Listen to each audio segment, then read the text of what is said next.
There are few franchises that can establish a fictional weapon that becomes so iconic it manages to almost transcend the setting it is based on. The Hidden Blade from Assassin's Creed, the Energy Sword from Halo, and the Chainsword from Warhammer. These are weapons that as soon as you see them, you immediately know what franchise you are looking at. In the past, my videos have typically been focused on games, and this does signal me widening my scope to start covering part of the lore and information about the Warhammer universe. I am certainly not Luton or Voldemort or Bricky or Majorkill even, but I will try my best to make this informative and hopefully somewhat entertaining for you all.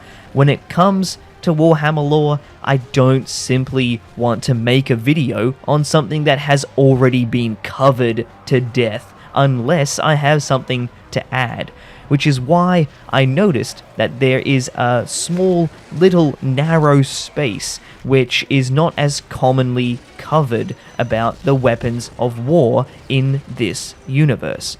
Don't do anything I would do, and definitely don't do anything I wouldn't do. There's a little gray area in there, and that's where you operate. So, I figured that covering the weapons of Warhammer would be a fair enough starting point, and what better weapon to begin with than the chainsword. Chainswords are a very popular tool of destruction in Warhammer 40k, but as you would expect for Warhammer, it's still only a fraction of what is out there in the wider setting. Chain weapons in general are a class of weapon that possess motorized biting teeth that saw and slash through the enemy. The teeth that make up these chain weapons are not just something that you get from your local hardware store. They are fashioned to be incredibly sharp, in some cases carrying a monomolecular edge, and are even capable of slicing through steel bulkheads. Chain weapons are used in many different forms, and not just by Space Marines. Low-ranking officers in the Astra Militarum can also use them, as well as those corrupted by Chaos. While it's not commonly seen, they are also used by Xeno Races, such as Craftworld Eldar and Elite Orcs. But I think we should back up to a bit of a starting point. First of all, what even are the origins of chain weapons in the Warhammer universe?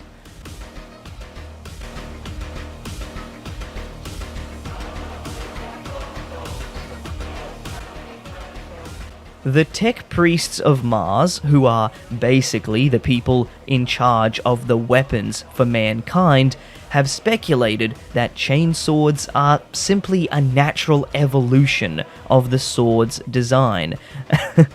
And most of them attribute the chainsword to simply be something that started in the dark age of technology and has just carried forward ever since. There are some mentions of chainswords being used when the Emperor of Mankind conquered Earth, or Holy Terror as it's known. So they have been around at the very least since the 30th millennium. However, some tech priests speculate that these weapons are most likely the result of inspiration stolen from an alien race in a war that may never actually be remembered. Like many things in Warhammer 40k, the truth is that we simply don't know the full story. There are mysteries and theories, but it's possible that at some point in humanity's development, maybe during the dark age of technology, a war occurred with a Xeno race that allowed us to capture and re-engineer our own version of a chainsword. This does seem plausible, as if it were true, the higher-ups in the Imperium would definitely want to keep it a secret and end up shrouding it all in darkness and just saying, well, this is a weapon that we use. But I guess at the end of the day, it depends on how heretical you want to get. Sometimes it's just not worthwhile trying to explain the ridiculous stuff that you can see in the 40k universe.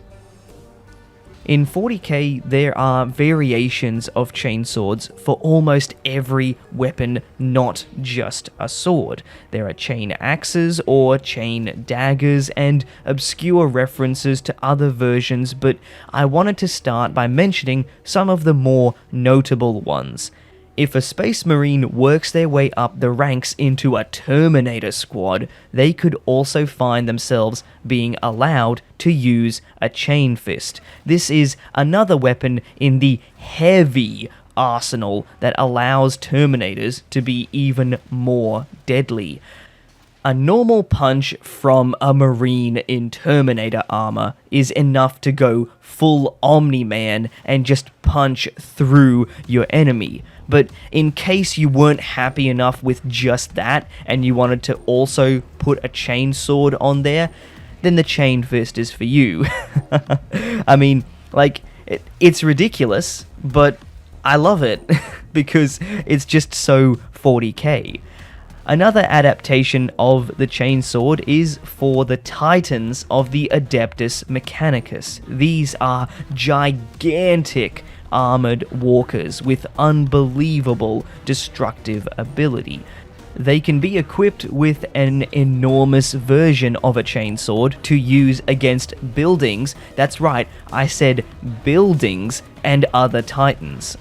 I mean, in 40k, you don't worry about something getting in your way. If there's a building blocking your titan, you just cut the building down.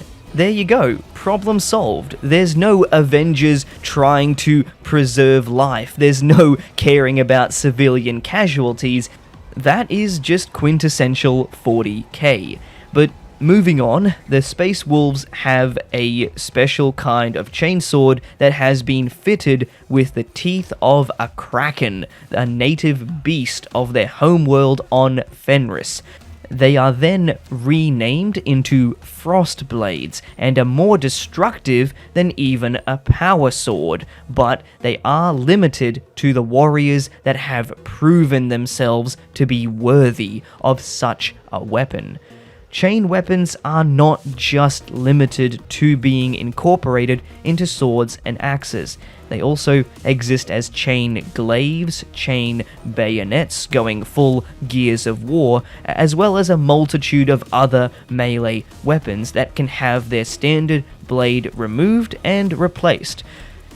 There are also two-handed versions of chainswords which are called eviscerators, and they are used by the more zealous and the more religious members of the Imperium, with the most common template of the chainsword being the Mark 11 Hell's Teeth pattern. There are many different versions of chainswords and eviscerators, and it's not really like the Imperium has a agreed upon best version.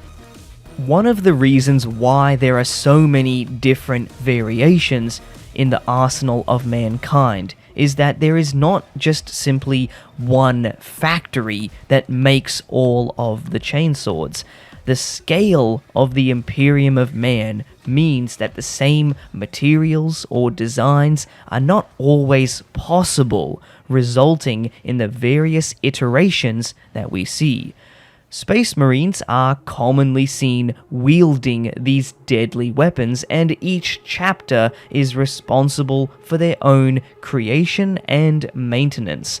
Some chapters take particular interest in this, and they will forge their own blades for the chainsword, with chapters such as the Flesh Tearers and the Minotaurs having their own named pattern, which they take great pride in.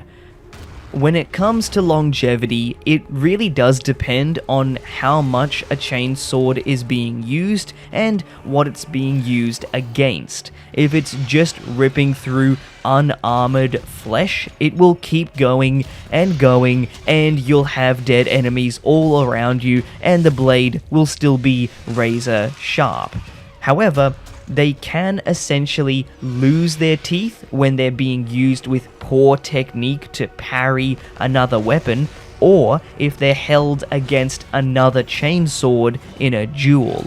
So if this happens, the maintenance for a chainsword is pretty simple, with replacement teeth tracks that can be refitted onto the chain weapon.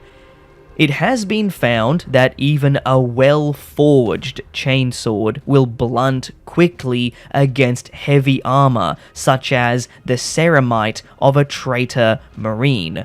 So even a prolonged fight with a chainsword will end up making it less effective if a space marine is up against other traitor Astartes. When the teeth of a chainsword are able to even just graze flesh, their motorized bite is able to hook deeper into the target and saw through muscle, sinew, and bone with the same surgical ease. So, understandably, nothing really bleeds like a chainsword wound. It's able to dismember and basically maim enemies very comfortably, with wounds that are almost guaranteed to bleed out from the stump due to the incredible tearing and ripping effect that it has.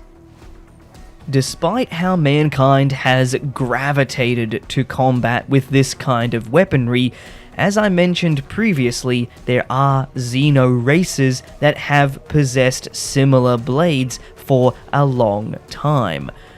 Surprisingly, the Eldar have their own version of chainswords. These are very rarely seen, but when they do appear, they are used by the striking scorpions. This is a particular path for Eldar close combat assault warriors, and are made up by some of the physically strongest of their race. While a chainsword is not what you would expect a space elf to use because it's crude and loud, the Eldar versions are a little bit different. The chainswords that are used by the striking scorpions are a lightweight model, with its blade being made of diamond tooth edges that mangle and tear flesh. Imagine using diamonds in your blades just because.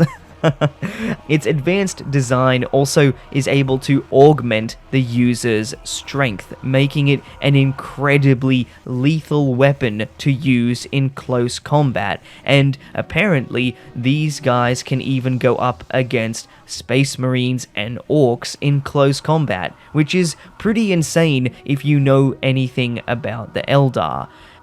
However, the biting blade is where the real Chad Eldar are at, because these are used exclusively by the exarchs of the striking scorpions. Basically, they're elite warriors. These biting blades are long, two-handed chainswords, but a key difference is that they are, once again, lightweight and quiet. Have you ever heard a chainsword that was quiet? No, you wouldn't even hear these guys coming at you with a chainsword ready to kill. And they are, as you would expect, even more of a deadly razor edge than the normal chainsword. So, when wielded by a skilled warrior, they can cleave a man in two without any difficulty. And that is a pretty scary thought. On the other end of the spectrum, you have the orcs. These big boys have a great deal of love for what they call the chain chopper, which is the green skin equivalent of a chainsword. This is a large, blunt instrument of death with large, jagged teeth that rip and tear an enemy apart and just turn them into a fountain of blood. In typical orky fashion, they also tend to use their own teeth to repair these chain choppers, which is exactly what you would expect from an orc. To be able to just on the fly, oh no, I've lost a couple of metal teeth on my chain chopper. Let's just pull out a tooth and chuck it on there as well, and it works. So that is pretty much about it for the various chain weapons that we see in Warhammer 40k. If you enjoy the video, then you know what to do. I have experimented a little bit with some different stuff in this video, but I hope that you all enjoyed it, so that way I can continue to deliver as much entertaining and varied content for you all to enjoy. But that's about it from me. I've been Kiv, and I will see you all on the next one.